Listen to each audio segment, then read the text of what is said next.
Maryam siz bilan birgalikda shu kungacha juda ko'p noodatiy va kreativ modelirованiyani siz bilan o'rgandik. Bu darsligimizda yana xuddi shunday kreativ bo'lgan yana bir modelirovaniyani siz bilan to'liq o'rganamiz. Ko'rib turganingizdek, bu ko'ylagimizni oldida uzilok, ya'ni bir-birlari bilan o'tib turadigan fasonni to'liq modellash sirlarini sizga ochib ko'rsatib beraman va siz ham o'rganib olasiz. Ko'rib turganingizdek, bu fasonimizga yumshoq, cho'ziluvchan trikotaj matolardan foydalanganingiz yaxshi. Nega deganda, aynan oldi tarafdagi uzilok fasoniga cho'zilmaydigan mato unchalik yaxshi chiroyli chiqmaydi. Bu fasonni tayyorlashimiz uchun bizga oldi asos andozasi kerak bo'ladi. Men har doimgidek Maryam metodi bilan tayyorlangan oldi asos andozasidan foydalandim. Oldi o'rtasiga ko'krak markazidan xuddi shunaqa qilib burchak shaklda chizib olamiz. Pastini byodra liniyamizni relyef chizig'igacha keltiramiz.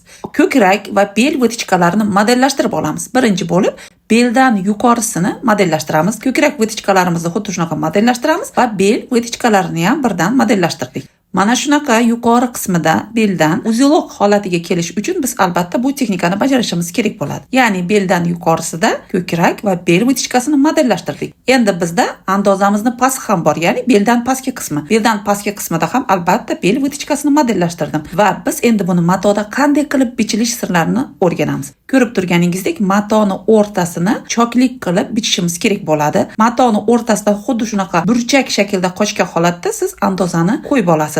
Va yonida albatta shunaqa ochiq turgan joy bo'lishi kerak. Andozalarni modellashtirgan formamiz qanday bo'lsa, xuddi shu holatida matoga qo'yamiz.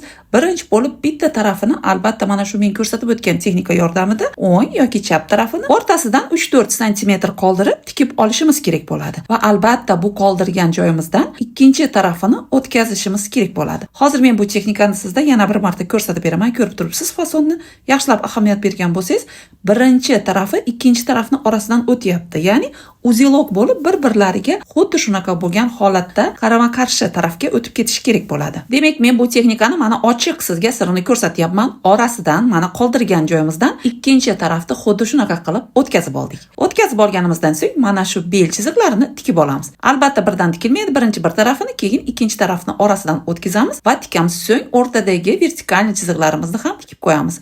Shu bilan bizni noodatiy bo'lgan uzilok fasonimiz tayyor bo'ladi. Aytib o'tganimdek, bu fasonni ko'proq xuddi shunaqa trikotaj cho'ziluvchan matolarda foydalanamiz. Mana bu darsligimizda yana bir noodatiy bo'lgan fasonni siz bilan o'rgandik. Bu sohani professional darajada o'rganib, daromadingizni bir necha barobarga oshirishni xohlasangiz, albatta sizga bunda Maryam akademiyasi yordam beradi. Maryam akademiyasining onlayn darsliklari bor. Agar sizga bu darsliklar qiziq bo'lsa, albatta plyus qoldiring. Biz sizga to'liq ma'lumotlarni yuboramiz. Bizni onlayn darsliklarimizdan juda ham ko'p minglab o'quvchilarimiz dunyo bo'yicha o'rganib kelmoqda. O'zlarining shaxsiy brendlarini va ishlab chiqarishlarini yo'lga qo'yishgan. Qadamma-qadam bu sohani professionali bo'lib yetishish uchun albatta plyus qoldirishni unutmang. Maryamni yo'qotib qo'ymaslik uchun obuna bo'lib, like bosishni unutmang. Yaqinlaringizga ham videoni yuborib qo'ying.